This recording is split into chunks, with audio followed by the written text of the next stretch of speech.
नमस्कार, बुलेटिन में स्वागत है आपका और मैं हूं आपके साथ जागृति खंतवाल। और आज बात करेंगे दरख्ता मठ से सख्ती जिंदगी। जी हां, जोशी मठ में मकानों में लगातार दरारें आने की घटनाएं बढ़ती जा रही है और ऐसे में 4 तस्वीरें भी आपको दिखाएंगे जोशी मठ की, जहां पर इलाके में बिजली काटी गई है। होटल गिराने की तैयारियां वहां पर तेज हो चुकी है। 2 होटलों को वहां पर गिराया जाएगा और इलाके में सुरक्षा के इंतजाम भी किए गए हैं।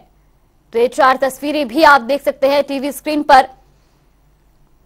तो जोशी मठ का संकट गहराता जा रहा है और जमीन धंसने से कई घरों पर दरारें आ चुकी हैं। तो जोशी मठ में होटलों को लेकर प्रशासन तेजी से काम कर रहा है। जोशी मठ में 2 होटलों को गिराया जाएगा। होटल गिराने से पहले अधिकारी तैयारियों को अंतिम रूप देने में लगे हुए हैं और इसी को लेकर हमारे ब्यूरो चीफ योगेश राणा ने तैयारियों का जायजा लिया है। मठ में अभी उसी होटल के टॉप के ऊपर के छपके सबसे ऊपर जो कमरे हैं उन्हीं में मौजूद हूँ। यहाँ पर अंदर के सर्वे का काम शुरू हो गया है। इंची टेप जो विभाग के लोग हैं उन्होंने नापतोल शुरू कर दी गई है, कितना लंबा है कितना चौड़ा है उसको लेकर, और ये प्रक्रिया शुरू हो गई है। सबसे पहले जोशी मठ में यही होटल गिराया जाना है, मलाडी इन।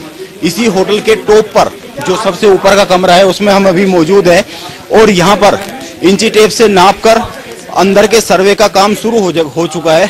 और जो हमें सूचना मिल रही है, जो हमें जानकारी मिल रही है, कर्मचारी यहाँ पर काम शुरू कर दिया है। और जो ये सुबह 9 बजे तोड़ा जाना था, लेकिन अभी देर इसलिए भी हो रही है क्योंकि इसके भीतर का सर्वे नहीं हुआ था, नंबर 1 बात। दूसरा, जो ओनर है होटल के उनसे भी बात हो रही है, सहमति पर बात हो रही है। हालांकि लाल निशान लग चुका है, तोड़ना ये तय हो चुका है, लेकिन मुआवजे को लेकर और तमाम चीजें को लेकर अभी कुछ चीजें ऐसी है जिस पर बातचीत होटल के मालिक से चल रही है, सहमति को लेकर चल रही है।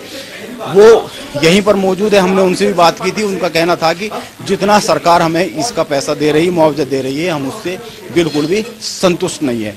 SDRF की टीम यहाँ पर मौजूद है और पूरे होटल की मैपिंग का अंदर से काम शुरू हो गया है। मैं अपने साथी रुपेश नेगी से, कैमरामैन से कहूँगा ये दिखाए कैसे नापने का काम, नापतोल का काम शुरू हो चुका है।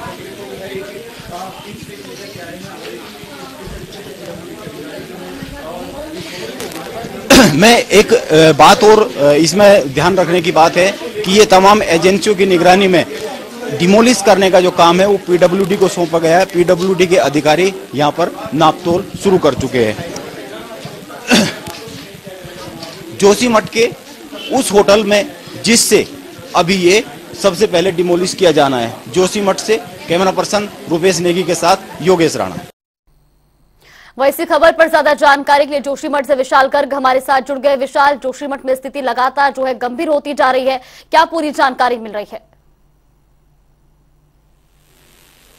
बिल्कुल, देखिए पल पल यहाँ जो स्थिति है वो बदलती जा रही है और लोग काफ़ी डर के साए में हैं। जैसा कि हम कल से पूरा रिपोर्ट ग्राउंड जीरो पर हम सभी पल पल के अपडेट अपने दर्शकों को दे रहे हैं कि यहाँ पर किस तरह से प्रशासन काम कर रहा है और यहाँ पर जो लोग हैं वो किस तरह से चिंतित है। हालांकि तमाम VIP के जो मूवमेंट है वो यहाँ पर देखे जा रहे हैं लगातार, चाहे वो सांसद हो, चाहे केंद्रीय राज्य रक्षा मंत्री हो अजय भट्ट, उनका वो भी आज यहाँ पर आ चुके हैं, यहाँ के लोगों से बातचीत कर चुके हैं और सभी को आश्वासन ये मिल रहा है कि उनके लिए काम किया जा रहा है और साथ ही सरकार उनके साथ खड़ी है, ऐसा उनको बताया भी जा रहा है। और यहाँ पर अगर मैं प्रशासन की ही बात करूं तो लगातार जो प्रशासन की टीमें हैं वो पल पल लोगों से के टच में हैं, उनको बेहतर सुविधा मुहैया कराने की जो बात है वो कहते हुए भी नजर आ रही है। और आज जैसे कि देखिए कई ऐसे होटल्स हैं जिनको आज ध्वस्तीकरण होना था, जो कि खतरे की जद में है। कहीं ना कहीं कहा यह जा रहा था कि आज इनको ध्वस्तीकरण किया जाएगा, लेकिन सुबह 9 बजे इनका ध्वस्तीकरण किया जाना था, लेकिन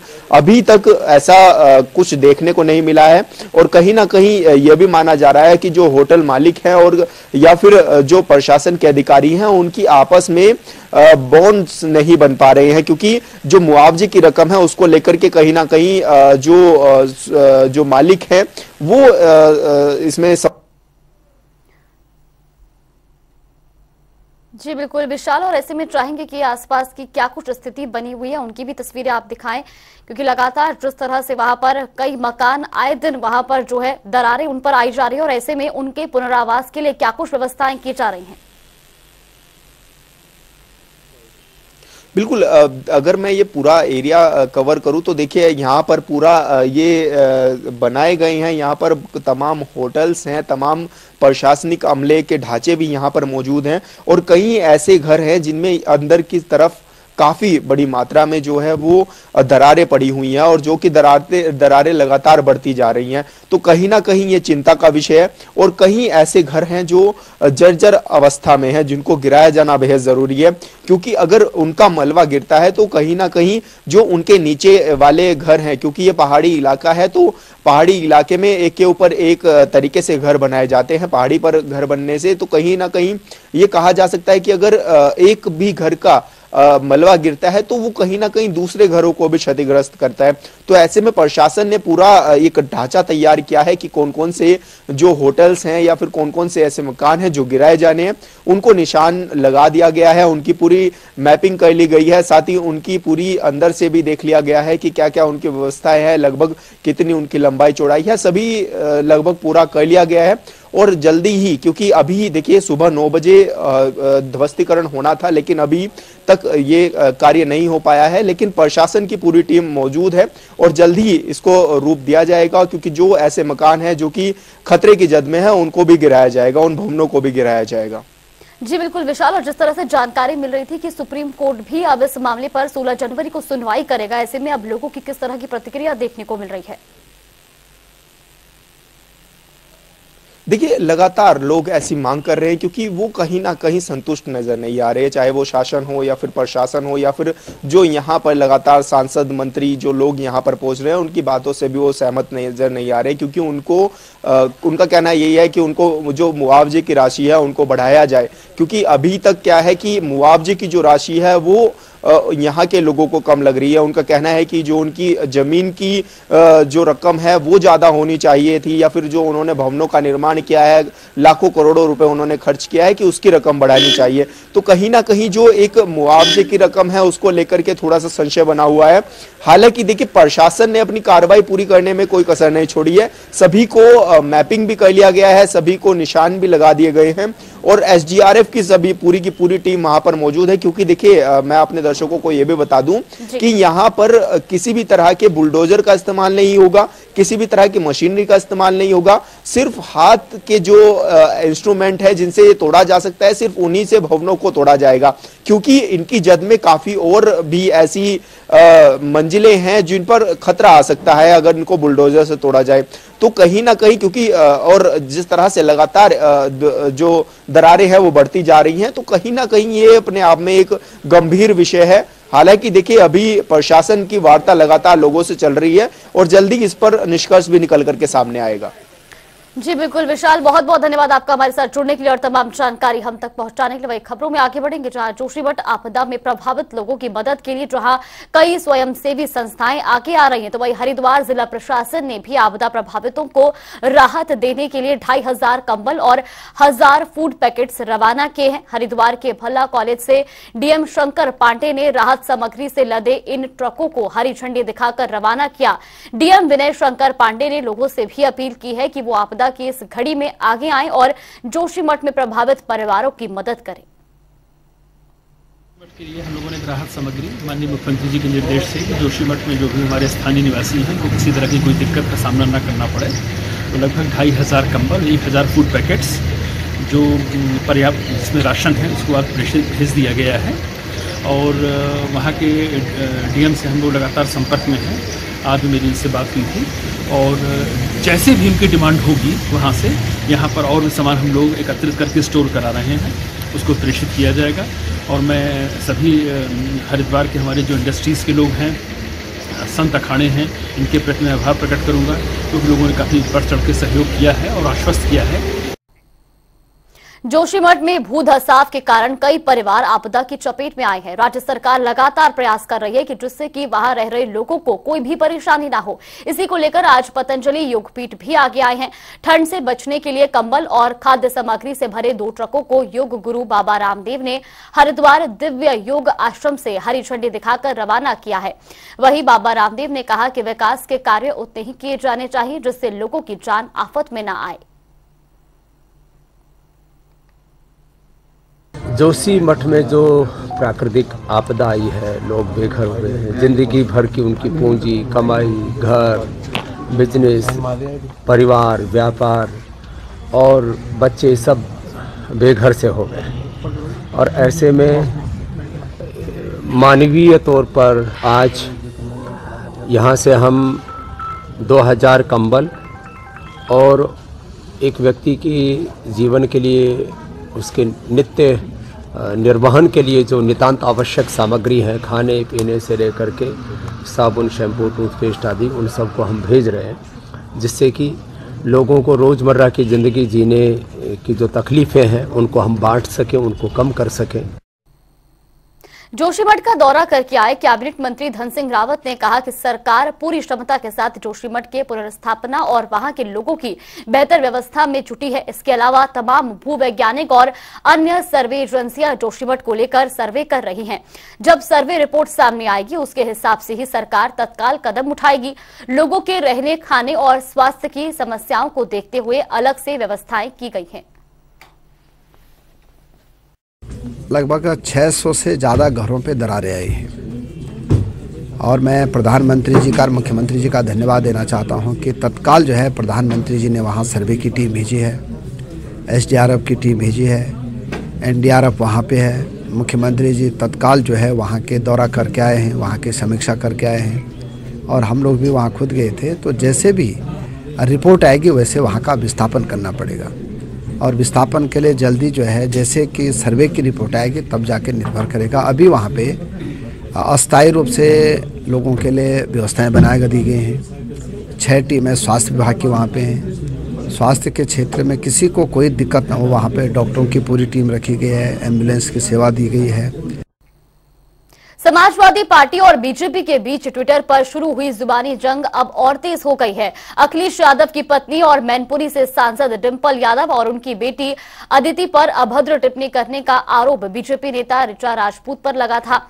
अब इस मामले में शिवपाल सिंह यादव ने पहली प्रतिक्रिया दी है। शिवपाल सिंह ने इस मामले में कड़ी प्रतिक्रिया दी है। उन्होंने महाभारत के युद्ध की भाषा में चेतावनी देते हुए कहा, हम 99 बार तक देख रहे हैं, 99 पार हुआ उसके बाद नहीं बर्दाश्त करेंगे। बीजेपी राजनीति में स्वास्थ्य परंपराओं को खत्म कर रही है। देखिए, जो भी राजनीति में स्वस्थ परंपराएं होती हैं ना, तो भारतीय जनता पार्टी स्वस्थ परंपराओं को खत्म कर रही है। और देखिए, जो मैंने कहा है कि अभी तो हम देख रहे हैं कि और 99 तक जो बार बर्दाश्त करेंगे और 99 जैसे पार हो गए तो फिर बर्दाश्त नहीं करेंगे। गिरफ्तारी को लेकर के मुकदमा दर्ज हो गया, महिला जो नेता है गिरफ्तारी को लेकर कार्रवाई होना चाहिए, कार्रवाई होना चाहिए और सख्त कार्रवाई होना चाहिए। बरेली मुरादाबाद खंड स्नातक निर्वाचन क्षेत्र के लिए भाजपा के प्रत्याशी जयपाल सिंह व्यस्त के लिए कमिश्नर कार्यालय पहुंचकर नामांकन कराया। उनके साथ भाजपा के पदाधिकारी मौजूद थे। वहीं सपा के शिव प्रताप को मैदान में उतारा है। इस चुनाव में सपा और भाजपा में ही टक्कर बताई जा रही है। दूसरी पार्टियां चुनाव में अभी खुलकर सामने नहीं आई हैं। 30 जनवरी को चुनाव होगा, जबकि 2 फरवरी को काउंटिंग होगी। इस चुनाव में समाजवादी पार्टी द्वारा 9 जिलों में बहुत बड़ी संख्या में ग्रेजुएट्स वोटर का बोर्ड बनाया गया है और इस चुनाव को हम लोग निस्संदेह जीतने का काम करेंगे और बहुत बड़े मार्जिन से ये चुनाव हम लोग जीतेंगे। क्या लगता है ग्रेजुएट्स के लिए क्या आपकी प्लानिंग है, क्या प्राथमिकता है? ग्रेजुएट्स का सबसे बड़ा मुद्दा जो है बेरोजगारी का है, सस्ती और अच्छी शिक्षा का है। यूनिवर्सिटी में जिस तरीके से स्टूडेंट्स हमारे परेशान होते हैं वो सारे मुद्दे इसमें शामिल हैं। पुरानी पेंशनर को पेंशन दिलवाने के लिए मैं इस लड़ाई को आगे लड़ने का काम करूँगा। भाजपा के जो प्रत्याशी एमएलसी हैं उनका कहना है कि उनकी जीत पक्की है, इस बार हैट्रिक लगाएंगे। भारतीय जनता पार्टी के प्रत्याशी पहले जाके वोटर्स में घूमे, सब वोटर उनको खोजने का काम कर रहे हैं क्योंकि 8 साल जब वो प्रत्याशी रहे तो किसी को नजर नहीं आए। इसलिए निसंदेह सभी ग्रेजुएट जो मतदाता हैं भारतीय जनता पार्टी की नीतियों को समझ चुके हैं। जब से भारतीय जनता पार्टी सरकार देश में प्रदेश में आई है, आप सब लोग भी उससे कहीं ना कहीं प्रभावित हैं। हर व्यक्ति उनकी नीतियों से प्रभावित है और पूरे देश और पूरा प्रदेश बर्बाद हो चुका है। धर्म की नगरी और तीर्थों के राजा प्रयागराज में लगे माघ मेले में आए साधु संत सिर्फ धर्म, अध्यात्म, गंगा और मंदिर धर्म पर ही चर्चा नहीं कर रहे हैं, बल्कि देश की अर्थव्यवस्था को लेकर भी खासे फिक्रमंद है। देश में बढ़ती महंगाई और रोजगार के घटते अवसरों से फिक्रमंद भगवाधारी अब इन्हें ठीक करने की आध्यात्मिक अलख जगा रहे हैं। माघ मेले में देश की अर्थव्यवस्था के मजबूत होने की कामना के साथ विशेष अनुष्ठान किए जा रहे हैं। परमहंस आश्रम के महंत मौनी बाबा के पंडाल में रुद्राक्ष की बनी शिवलिंग व 4 अलग रंगों के त्रिशूल की पूजा की जा रही है।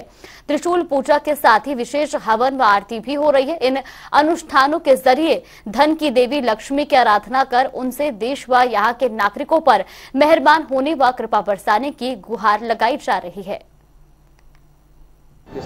ये राष्ट्र रक्षा के निमित्त यहाँ विगत 37 वर्षों से तीर्थराज प्रयाग जो भगवान ब्रह्मा की यज्ञ भूमि है, भगवान विष्णु की कृपा भूमि है, भगवान शिव की अनुग्रह भूमि है, माँ गंगा की करुणा भूमि है। उस पावन भूमि पर माघ मास के पावन अवसर पर जब 14 भुवन के समस्त देवी देवता, देव, धनुष, किन्नर, नरश्रेणी, सादर, मज्जय, सकल त्रिवेणी आकर के यहाँ निवास करते हैं, उस पावन अवसर पर यहाँ पर एक का संकल्प लिया गया है राष्ट्र रक्षा के लिए, राम मंदिर के साथ काशी मथुरा में मंदिर निर्माण के लिए, आतंकवाद विनाश के लिए, कोरोना महामारी के विनाश के लिए, देश की संपन्नता के लिए, देश की रक्षा के लिए और विश्व से आतंकवाद की समाप्ति के लिए यहाँ 4 प्रकार के त्रिशूल स्थापित किए गए हैं। कानपुर देहात में कोल्ड वेव का कहर जारी है। कानपुर देहात में लगातार बढ़ती जा रही गलन से आम जनमानस की मुसीबतें बढ़ती जा रही हैं। आज कानपुर देहात का पारा 2 डिग्री से भी कम दर्ज किया गया है। कोहरे की चादर ओढ़ रखी है और जिसकी वजह से वाहनों की रफ्तार भी थम गई है। तो वहीं कानपुर देहात प्रशासन भी अलर्ट मोड पर है। शीतलहर को देखते हुए प्रशासन ने पीजी से 8वीं तक के बच्चों की छुट्टियां बढ़ा दी हैं। वहीं आपको बता दें कि शीतलहर की वजह से मार्केट में भी सन्नाटा है। ऐसे में हमारे सहयोगी आकिल अहमद ने एसडीएम नीलिमा यादव से खास बातचीत की। क्या कुछ कारण है वो भी आपको सुनवाते हैं। उत्तर प्रदेश में लगातार शीतलहर का कहर जारी है। कानपुर देहात में भी प्रशासन काफ़ी अलर्ट मूड पर है, चूँकि कानपुर देहात में भी कोहरे ने अपनी चादर ओढ़ रखी है। इसके साथ ही काफ़ी गलन भरी शीतलहर है यहाँ पे देखने को मिल रही है। कानपुर देहात में हमारे साथ भोगनीपुर तहसील की उप जिलाधिकारी मैम है नीलिमा जी, हम उनसे बात करेंगे कि प्रशासन की तरफ से क्या दिशा निर्देश दिए गए हैं लोगों को और किस तरीके से अलर्ट मूड पर है प्रशासन। जी क्योंकि IMD द्वारा कोल्ड वेव की वार्निंग दी जा चुकी है, तो इस संदर्भ में हमें शासन से जो 1650 कंबल प्राप्त हुए थे हमने उसका वितरण करा दिया है। इसके साथ साथ हमने कुछ स्थान चिन्हित किए हैं तहसील परिसर की तरफ से और नगर पालिका की तरफ से, जिससे कि लोगों को ठंड में राहत मिल सके। इसमें लगभग 30 से अधिक पॉइंट नगर पालिका ने अलाव जलाने के लिए निश्चित किए हैं और हमारी तरफ से भी 8 से अधिक पॉइंट्स अलाव के लिए जल रहे हैं। इसके साथ साथ हम लोगों ने 3 जगह रैन बसेरे भोगनीपुर तहसील क्षेत्र में संचालित कर रखे हैं, जिसकी हम पर्सनली मॉनिटरिंग कर रहे हैं डे टू डे बेसिस पे। और इसके साथ साथ अभी हमें निर्देश प्राप्त हुआ है डीएम मैम की तरफ से कि 14 तारीख तक पीजी से लेकर 8वीं कक्षा तक के बच्चों का जो अवकाश था कोल्ड वेव से बचने के लिए वो बढ़ा दिया गया है, ताकि बच्चों को किसी प्रकार की कोई क्षति ना पहुंच सके। बिल्कुल, ये हमारे साथ उप जिलाधिकारी मैम थी जिन्होंने सीधे तौर पर बताया कि बच्चों के लिए खास करके कोई क्षति ना हो, जिसको लेकर के अवकाश डीएम मैम के आदेश के बाद बढ़ा दिया गया, 14 तारीख कर दी गई है। और इसके साथ ही रैन बसेरों में जो सुविधाएं हैं वो बेहतर करने की भरपूर कोशिश की जा रही है, अलाव जलाए जा रहे हैं। बाकी अब देखने वाली बात है कि कानपुर देहात किस तरीके से अलर्ट मूड पर रह पाता है। कानपुर देहात से अकील अहमद, जनता टीवी। अयोध्या में बन रहे राम जन्मभूमि मंदिर के गर्भगृह के दरवाजे और खिड़की में इस्तेमाल होने वाली चांदी को हरिद्वार पीठ की तरफ से समर्पित की गई है। हरिद्वार काशी मठ के उत्तराधिकारी स्वामी सैमेंद्र महाराज ने 167.4 किलोग्राम चांदी और 47.8 ग्राम सोना रामलला के चरणों में समर्पित किया है। आपको बता दें कि अयोध्या में मंदिर निर्माण का कार्य प्रारंभ होने के बाद से ही भक्त करोड़ों रुपए के साथ साथ सोना चांदी भेंट कर रहे हैं।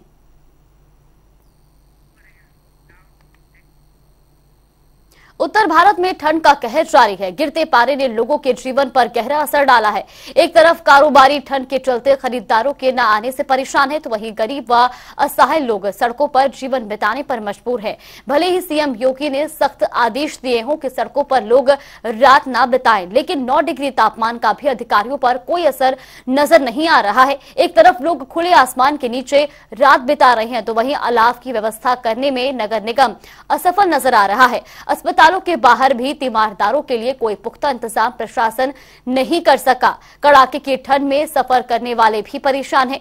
ट्रेन रद्द होने और बसों के संचालन पर भी ठंड के असर से मुसाफिरों की भीड़ स्टेशन और बस अड्डों पर देखने को मिल रही है।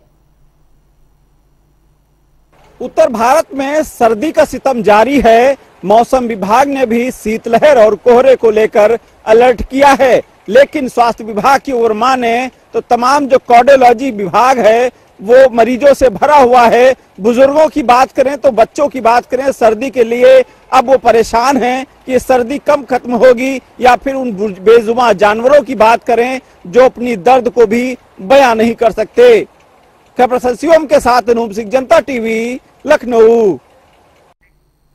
देहरादून में उद्यान मंत्री गणेश जोशी ने राजपुर रोड पर सब्जियों के ऑर्गेनिक मार्केट का शुभारंभ किया। बताया जा रहा है कि इस ऑर्गेनिक मार्केट से स्थानीय किसानों के जैविक फल और सब्जियों को प्राथमिकता मिलेगी। साथ ही इससे आम लोगों को आसानी से मुख्य बाजार में ही ऑर्गेनिक सब्जियां उपलब्ध होंगी।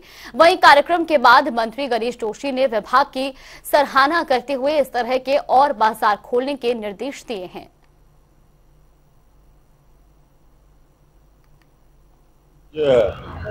राजपुर रोड पर हमने अपने पीएमएसएमई स्टोर के साथ ऑर्गेनिक वेजिटेबल स्टोर का शुभारंभ यहाँ पर किया है, ताकि लोगों को हमारे ऑर्गेनिक वेजिटेबल्स सही दामों पर मिल सके। आज इसकी शुरुआत है। सुबह 7 बजे से लेकर 10 बजे तक यहाँ पर इसकी सेल होगी, और साथ ही इसको मोबाइल ऐप से जोड़कर, ताकि कंज्यूमर जो है अपने घर में बैठे ही इसका ऑर्डर दे और घर में प्राप्त करे। इस पर भी हम काम कर रहे हैं। आज इसका ट्रायल हुआ है और धीरे धीरे मुझे पूरा विश्वास है कि लोग आज ऑर्गेनिक की ओर जा रहे हैं। तो चाहते हैं कि हमें ऑर्गेनिक फूड मिले, और तो निश्चित ही जो है हमारा जो ये प्रयास है सफल होगा। और आज मैं जो किसान भाई जो फार्मर्स यहाँ पर अपने प्रोडक्ट लेकर आए हैं उनको भी शुभकामनाएं देता हूँ।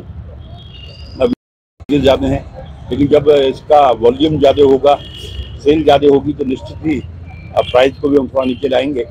और आज के इसके लिए मैं अपने डायरेक्टर को और पूरी टीम को शुभकामनाएं देता हूँ, बधाई देता हूँ।